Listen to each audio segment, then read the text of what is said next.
Hey guys, JB here from Alpha Wolf Consulting. Alrighty, coming to you with the next practice or activity, which is using full brain activation with validation practices.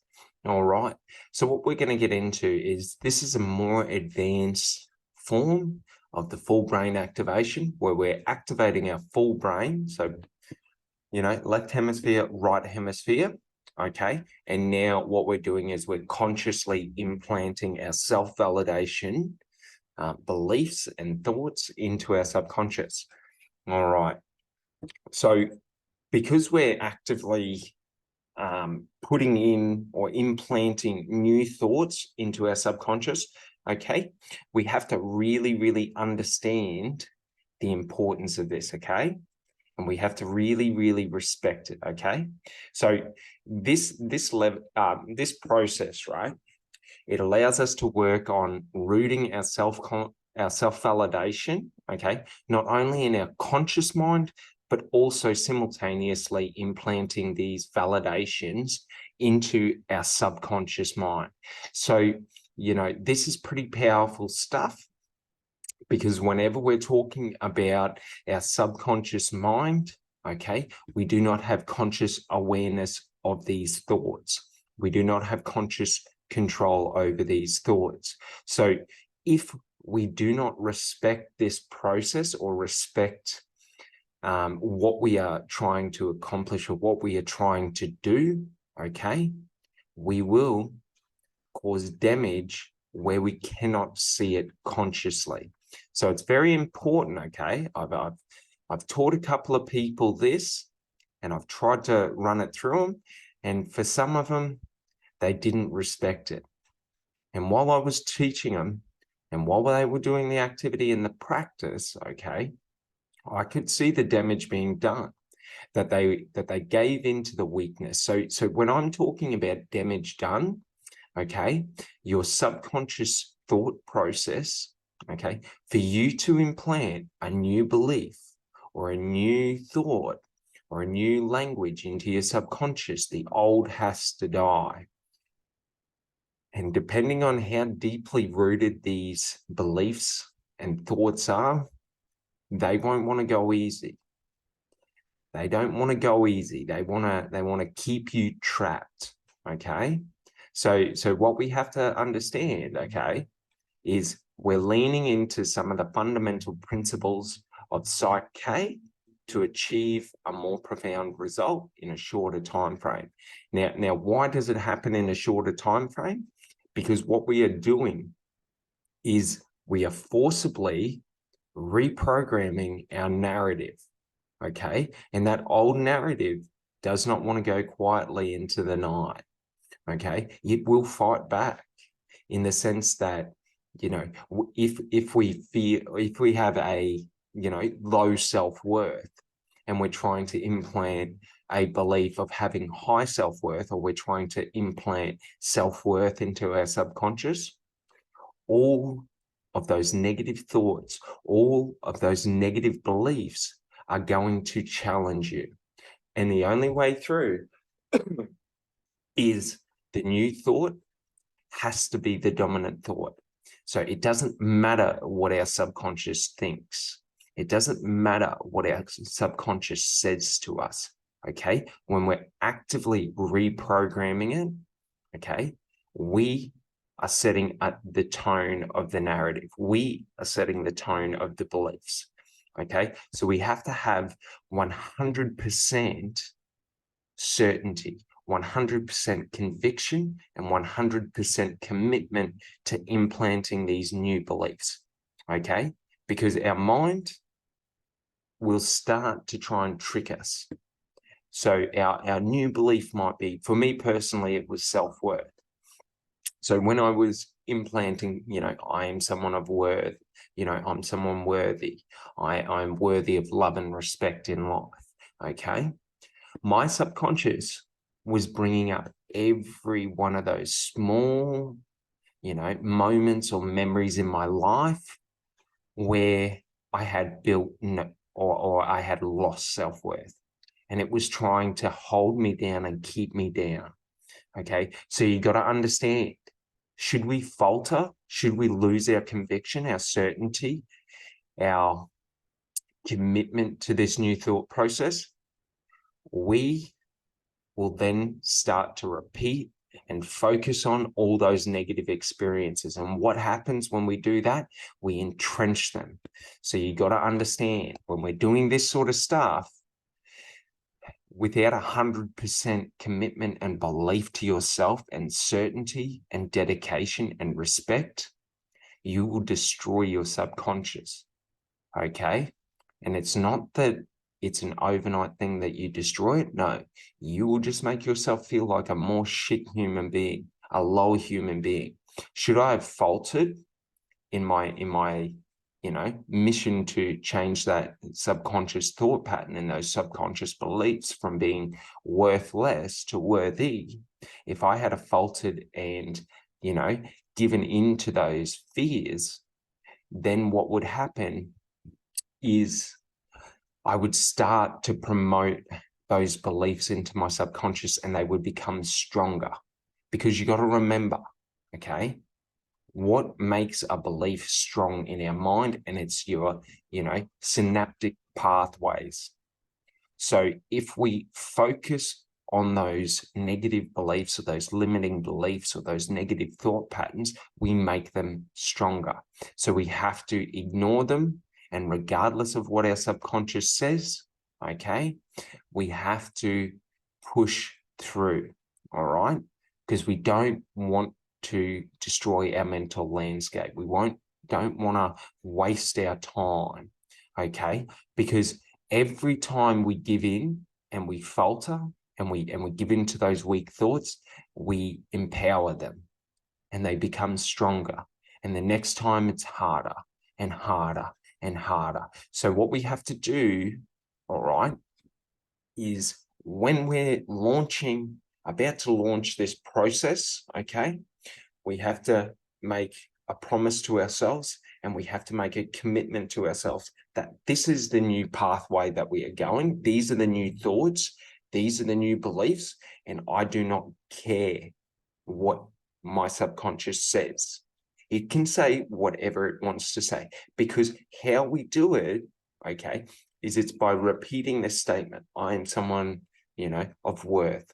I am someone worthy of love and respect, and things like that, okay? We're repeating that and repeating that and repeating that, okay? And our subconscious will try and resist it first, okay? Because these thought patterns are so ingrained in us. If you're someone like me who had self-worth issues, that's not just from one instance in my childhood.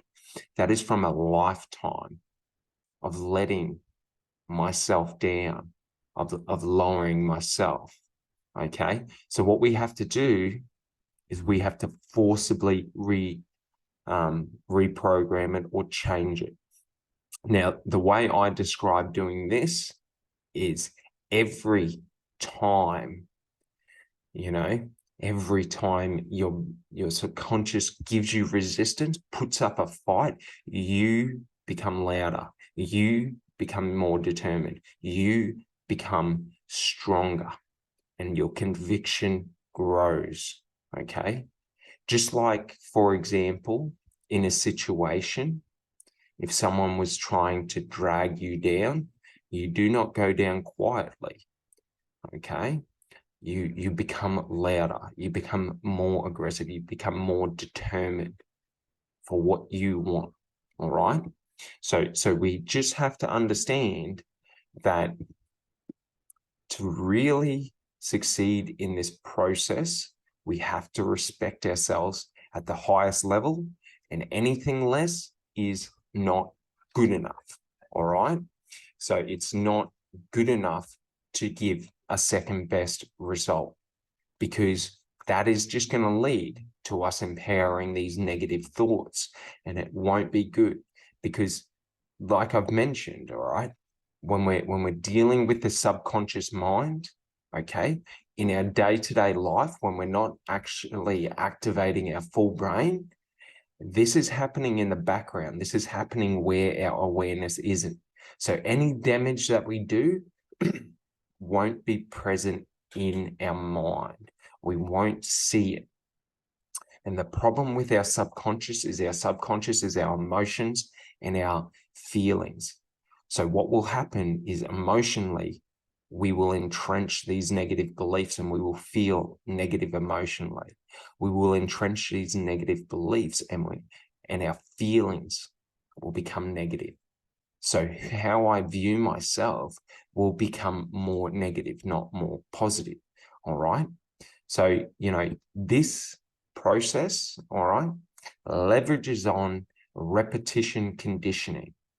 So by repeating the same sentence again and again and again without changing, without faltering, without, giving in to any other thought pattern, okay, what will happen is we will start to condition in the new thought, and our subconscious will shift, because what we are doing, okay, is that neural pathway for that new thought or that new belief will start weaker. So we have to have more focus and more determination. And as it gets stronger, we will notice that the old pathway becomes weaker. Okay. And when we've locked it in, and the key to this process is, how do you know when you lock it in? Well, one, you'll stop getting those responses from your subconscious about the old thought pattern or the old belief, but also you will feel an emotional shift. Okay. So what is an emotional shift? It's an emotional state change. So, at the start, it's quite difficult to know if you've done it right, but the easy way is we do it. So like I said on the last ones, okay, we want our arms to be crossed past the wrist, halfway up the arm, over our waist, and dominant hand on the top, okay? And then your non-dominant foot is crossed over your dominant foot, and you lay back, okay? And you start repeating the mantra, the thought, the belief that you want to implant, okay? And then we do that for about 3 to 5 minutes of not just repeating it once or twice, but repeating it on loop, on loop, on loop, on loop, on loop, okay? And what we're doing is, think of it like this. We're at the gym and we're lifting weights.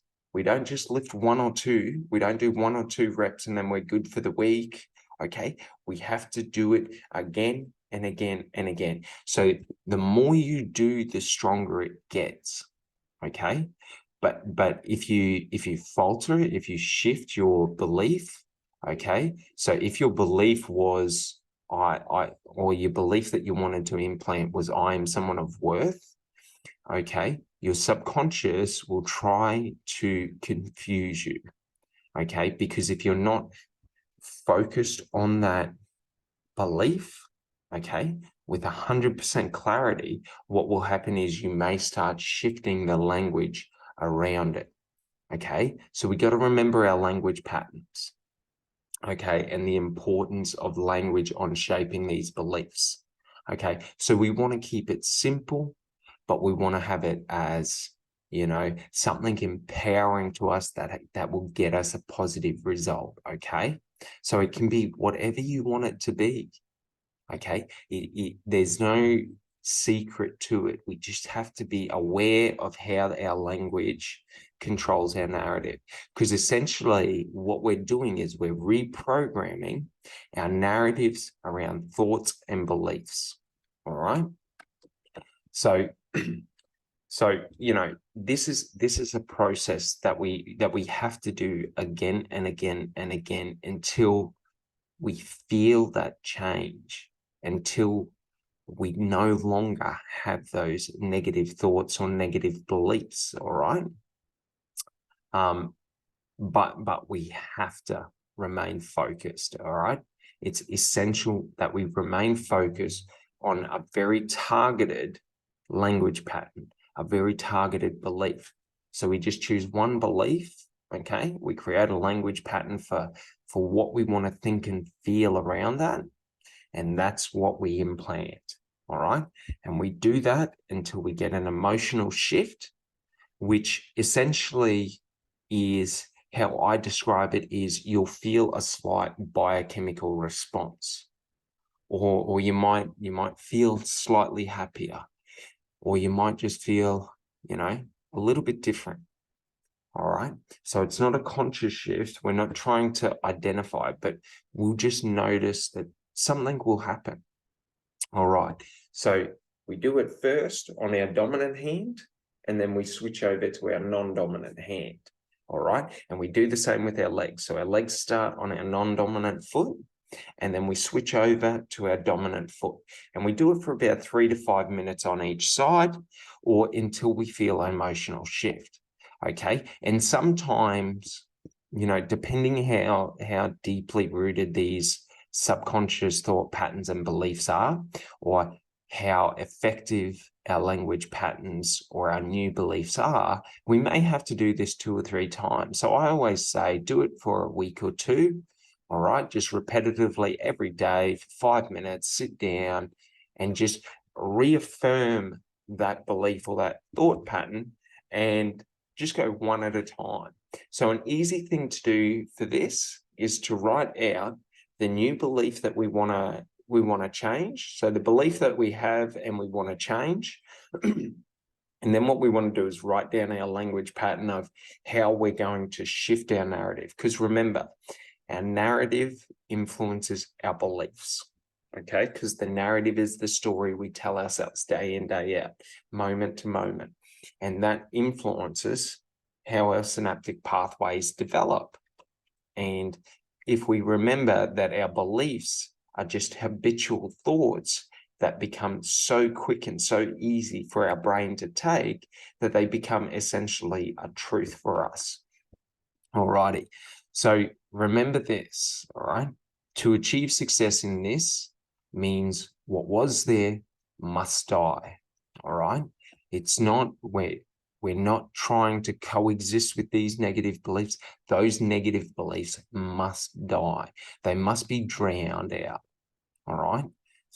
So your resolve can never waver in this process, as your subconscious mind will resist you, because it will resist the change. Your subconscious mind doesn't understand logic. It doesn't understand reason. This is just the thought patterns that have been there, the beliefs that have been there, the narratives that have been there. It doesn't want to change the status quo. Okay, so what we're doing is we're going to forcibly change it.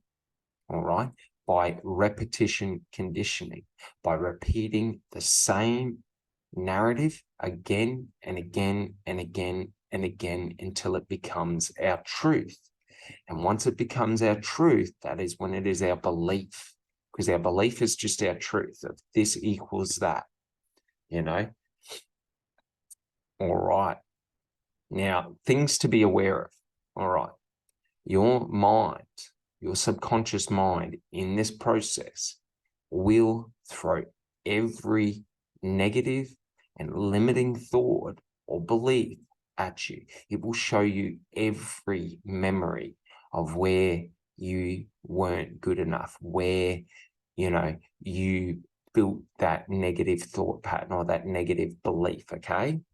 So what we got to understand is that, this is a painful process, an emotionally painful process. This isn't going to make us feel good in the moment. In essence, these negative beliefs, what we usually want to do is we usually want to try and ignore them. But that's not the right way to go. Okay? What we do is when our subconscious presents these negative beliefs and these negative thoughts and these negative emotions and these negative memories, we arc our back and we become more determined, more consistent, louder. So the way I put it is, for me, when I'm following this process, I start off by saying it. as my subconscious puts those negative thoughts and memories into my mind, I start to get louder. So I start shouting in my mind. And as it fights even harder, then I start shouting louder and louder and louder, because I know the strength within me. So we have to have that conviction and that certainty and that internal fortitude of, I am going to do this regardless of what is presented to me. I do not believe that these negative limiting beliefs or thought patterns or narratives are my reality. So I will hold firm. And the harder you hit me, the harder I move forward. All right. So we've got to remember that. But we've also got to remember that, you know, like a warrior, we got to stand the line. It doesn't matter how much pain we feel in the moment that we are going through. It doesn't matter how traumatic the memories or the experiences feel to us, how negative the emotions are. Because if we hold the line and we repeat louder and louder in our mind and we stand firm, one will die. Either my belief will die first, or the subconscious belief will die first. So we have to make sure that we endure and that we stay focused on it. So our narratives and our language patterns that we use to reprogram our subconscious thought have to be simple. They have to be, you know, pretty easy to do, but we also have to, you know, in a bit, memorize it. We got to keep that language nice, light, and easy, all right? Because if we make it too complex or complicated, it'll all get muddled up, and then we get into a more confused state than if we'd done nothing. All right. So, you know, what we have to be aware of is that, you know, to fail in this, to disrespect ourselves, to not put the effort in, to not trust ourselves, to not be willing to stand the line, okay? And what I mean by stand the line is regardless of anything that is presented in front of me, I started with this language pattern. I started with this desire to change this belief. Nothing will shift that.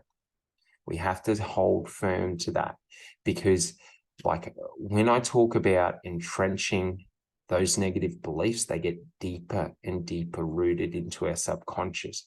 And then it means we've got to do more and more work to try and root them out. All right. So one thing, you know, the main thing you got to understand is never give in to those weak thoughts, right? Like never give in to those. If they want to shift from you, let's say, you know, trying to shift it from feeling unworthy to worthy, okay? Like whenever it gives you those options or those beliefs or memories or thoughts of where you know, built that belief of unworthiness, like it doesn't matter. They're weak thoughts. Like, you know what you want in this life. You know what you're trying to validate. So you must stand firm in your belief that this is what I want. This is what I am going for. You know, if I do this, the results will come to me. All right.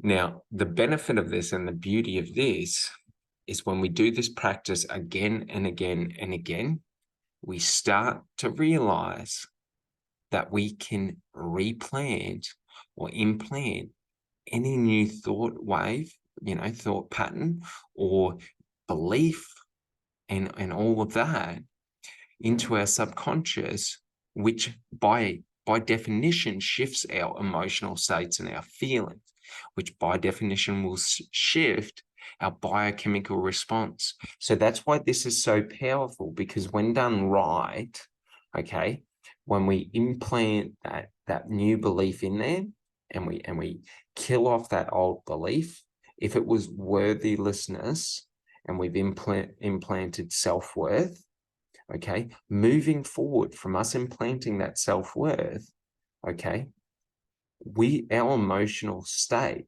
around that belief will shift to where we will just feel self-worth within ourselves. So the power of this is that, you know, it's a 5-minute practice or a 10-minute practice. And depending on how how strong we implant those new beliefs, so repetition conditioning through repeating that new narrative, which shapes our new belief, okay, what will happen is it all will just change. So it's not that we have to do it for weeks on end, but we have to do it. And if, for example, we do it and we feel like we got success, and then a day or two later, we start to feel it wane and we start to feel that old belief come back, or that old narrative. Because remember, those synaptic pathways, okay, haven't become weaker. We have just artificially made another narrative or another thought process or a thought pattern or belief, the synaptic pathways for that stronger than what was already there. So if we feel like we're falling back or anything like that, we repeat it.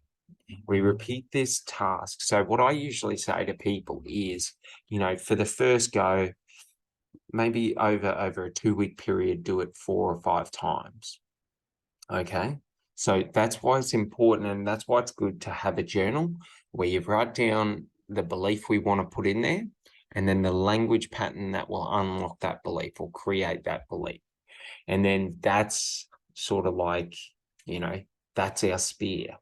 You know, we're out hunting those negative beliefs, and the sharper our spear is, and the more accurate we are with our spear, the better we will do in killing off those negative beliefs or those negative thought patterns. Okay. So, you know, that's one of the cool things, is that this knowledge gives you the ability to shift and change anything in your life, any thought pattern, any narrative, any belief, okay, at will. But what you're also able to do is you're able to implant new ones, even if you don't have negative beliefs in there. Do you know what I mean? So you're able to implant, for example, you might want to learn at a higher rate.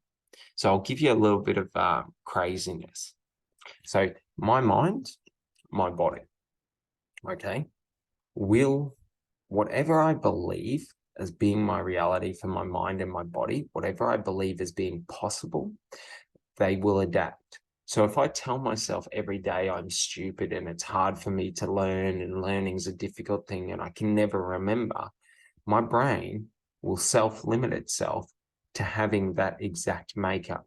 Whereas if I tell myself that I am smart, that learning is easy, that my memory is amazing, my brain will alter itself to be able to perform at that level. Now, the easiest way to understand this is when we understand, you know, weight training, when we understand, you know, pushing our body physically, because through physical exertion is the easiest way for us to truly understand this. For example, if I haven't trained in 6 months and I go out and I try and run 10, 20K, that's a near impossible thing for me to do. For me personally, I have asthma, so like running is quite difficult. I have to condition myself up to, you know, strengthening my airways, to expanding my lungs, to building my muscles in my legs.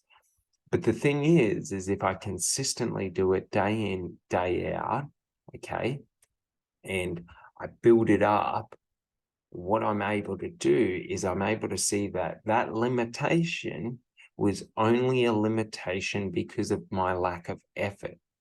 Okay. So by putting in effort, you know what I mean? So if we tell ourselves that we are smart, that we are able to learn, but we do no actions to improve that, nothing will ever change.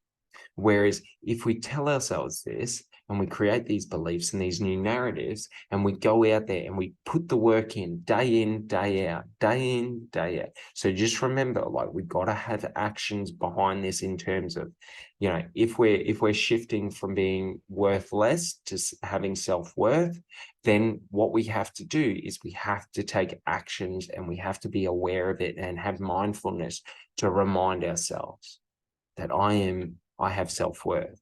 Okay, so we just got to remember that these things aren't set in stone. If we choose to fall back into those old behavioral patterns and those old patterns of inaction or negative action, we will re-empower that negative belief.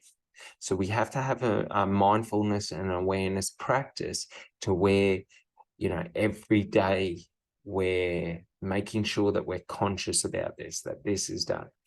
But also, okay, is that unless we're actively trying to undo what we've done, usually it won't change. Usually we won't regress backwards. It's only if we take actions, like conscious actions, to regress us backwards.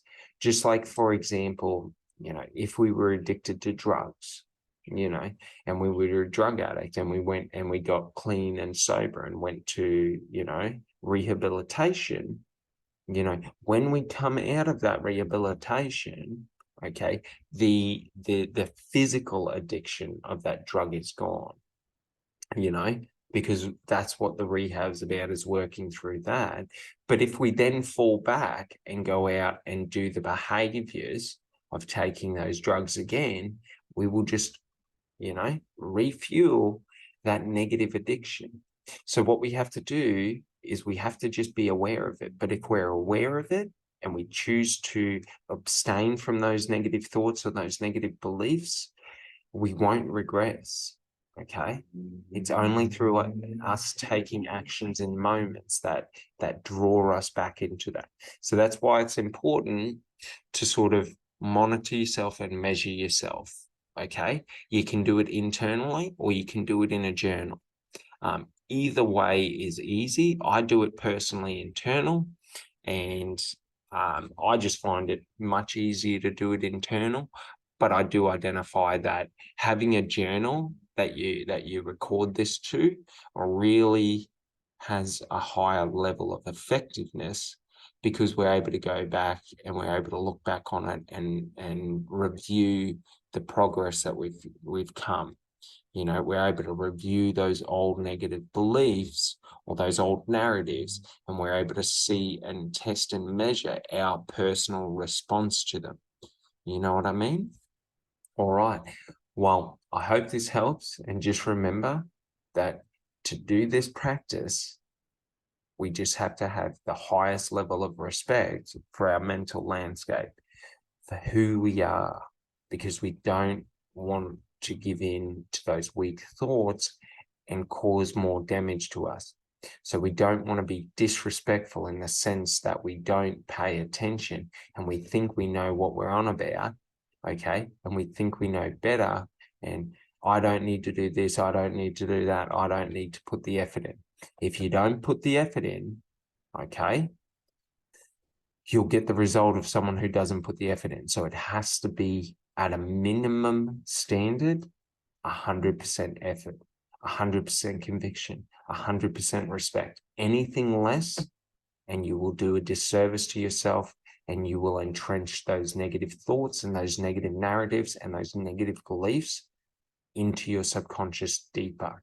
And we don't want to do that. All right. Well, you guys have a great day, and I'll see you on the next one. Bye.